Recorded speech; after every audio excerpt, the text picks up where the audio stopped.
Hey everybody, Will Davis with the Monroe County Reporter. The top story in this week's newspaper: Forsyth Police Chief Eddie Harris has been relieved of his job. That according to Mayor Eric Wilson, who said that the city manager, Janice Hall, informed Eddie Harris of her decision on Friday by phone conversation. Harris, of course, was quoted in last week's paper blaming Hall, the city manager, for the problems in the police department, which is now down to just 7 police officers, reportedly. Eddie Harris did tell the reporter that they spoke on Friday, but he said that his pending retirement was not the subject of the conversation.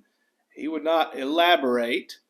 Hall telling the reporter that Major Alexander Daniels will become the interim chief while the city tries to decide what course to take to try to resuscitate the police department and its dwindling numbers. All departments across the state are having problems keeping officers. Eddie had been with the police department for 38 years. Find out more in this week's Reporter. Monroe County loves its firearms, and there's no better place to get your firearms and ammunition needs than Red Root Defense, a small family-owned business right here in the heart of Georgia near the Jones-Monroe County line. Check them out for a full selection of firearms, ammunition, and accessories. Well, it's only the beginning of August, but already Monroe County school children back to school on Monday, August 1st. More than 4,500 students returned to the school buildings as the new school year began, the first one that really hasn't been tainted by COVID in several years. But that doesn't mean COVID is over. 12 teachers at KB Sutton Elementary reportedly out with the China virus, and 22 in the system-wide are out system-wide, according to the school system.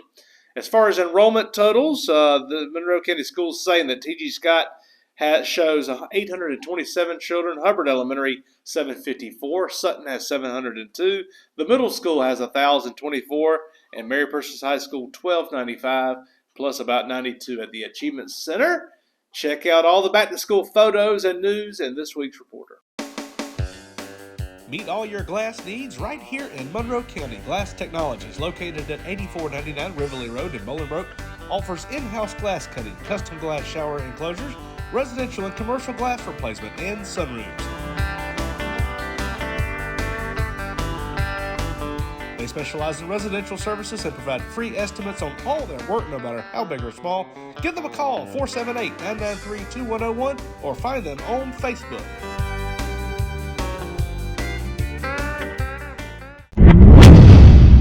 Hey everyone, this is Park Davis with the Incident of the Week.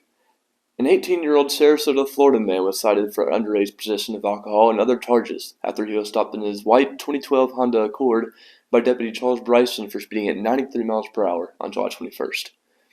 He was patted down for weapons and asked if there was any marijuana in the car. He said, "I don't know how much is in there." When asked about alcohol in the vehicle, he said he didn't know.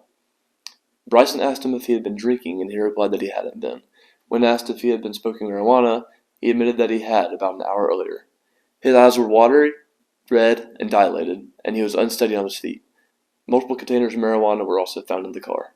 The driver was arrested for DUI drugs, and then he said, "I'm not drunk, and I haven't been drinking. I'm only high as hell." Then later he changed his mind and said, "I'm not high as hell. I'm just high and coming down." He was charged with DUI refusal, speeding, open container, possession of alcohol under 21, violation of license restrictions, and an obstructed tag cover.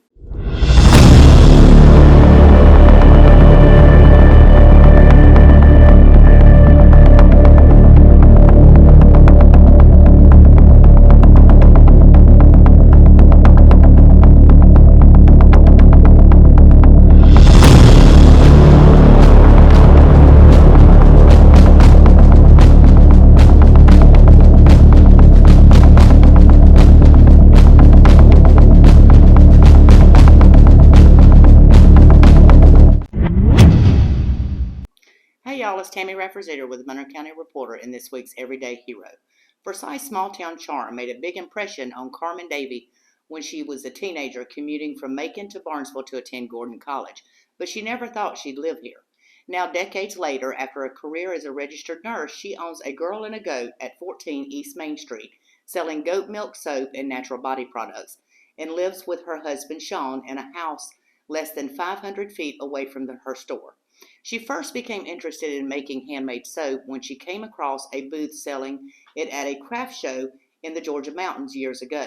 She said she fell in love with handmade soap at that moment. It wasn't until her children became teenagers that she had enough time to pursue her passion for making soap. She took 6 to 8 months to learn all she could online and was fascinated by the chemistry and the ability to control ingredients and scents.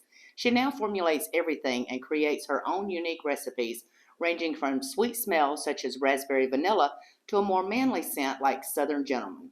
She and Sean decided to downsize when their children left for college and moved to Forsyth. She has been in the business for a year and a half and says it has been great. Her advice for up-and-coming entrepreneurs: find your strength, listen to your heart, follow your dreams and your passions, and you can't go wrong.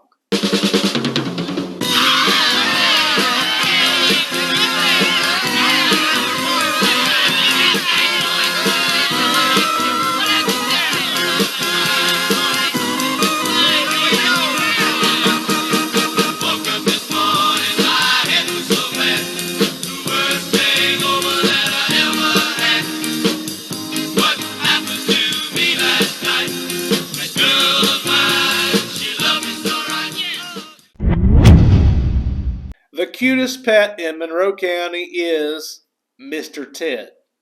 That, according to the voters in the Monroe County Cutest Pet Contest. We do it every summer. This year's winner is Mr. Ted. He's the dog that belongs to Elizabeth Head of Forsyth. Congratulations, Mr. Ted. Such a well-deserved honor. What? Why him? I'm cute. So am I, Scout. I'm cuter than you. Mr. Ted wins a free grooming at Sonia's Grooming in Bolingbrook, and also a gift card to Tractor Supply where you can get food, dog food, brushes, you name it, collars, flea treatments. Interesting thing, Mr. Ted won very narrowly by one vote. He got 171 votes. The second place dog, Laney, 170 votes. Congratulations to Mr. Ted and to all of our contestants.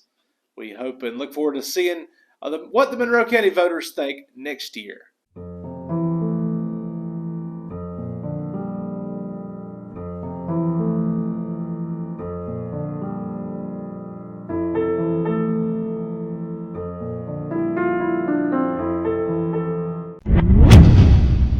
A North Carolina woman gave birth to a 1 pound 10 ounce premature baby on the side of the road of Harbor Shores Drive in High Falls on Saturday. Amy Wiseman was visiting a good college friend who lives in High Falls. When she was only 24 weeks pregnant, they had gone shopping together. She came down to get some baby items for when the baby arrived, but she was only about 24 divided by 4, about 6 months pregnant. But on Saturday, she began to feel cramping and discomfort, chalked it up to the heat and the travel stress. But then her water broke around 3 o'clock at the home. They loaded up into the Chevy Suburban of her friend, whose name is Courtney Edison, and began to leave the neighborhood, headed for the hospital, when all of a sudden Luna Evangeline Wiseman decided it was time for her to arrive. She was delivered in the passenger seat of that Suburban on the side of Harbor Shores Drive. Monroe County firefighters arrived just as the baby was born and rushed the mother and baby to Spalding Regional Hospital in Griffin, which has a preemie unit, a critical preemie unit. Now the baby's been taken to Piedmont Hospital in Columbus. The family does need help as they make travels between North Carolina and Columbus as the baby works to develop into large enough to survive on its own. So people can donate there on the GoFundMe page. See more details in this week's Reporter.